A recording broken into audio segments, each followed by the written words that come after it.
Checking Rander zone દ્વારા ઉનાળાની સિઝનમાં ગૃહિણીઓ ઘરમાં વર્ષ દરમિયાનના મસાલા ભરે છે.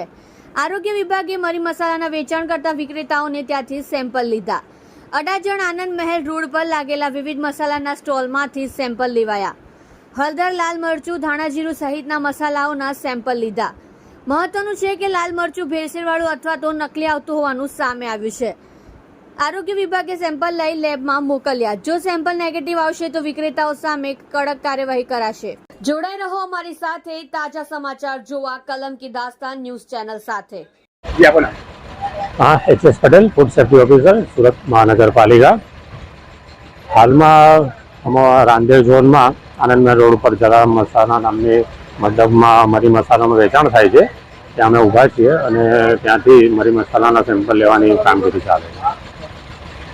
કયા મસાલા લોકો?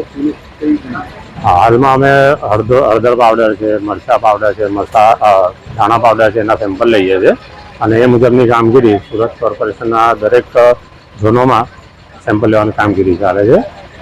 રિપોર્ટ કેટલા દિવસમાં આપશે? રિપોર્ટ આપણે બને એટલો જલ્દી લઈએ છીએ અને આવી જશે અને એના અનુસંધાનમાં જે કંઈ આગળની કાર્યવાહી કરવાની આવશે ફૂડ સેફ્ટી સ્ટાન્ડર્ડ એકના અનુસંધાનમાં એ પ્રમાણે કામગીરી થઈએ.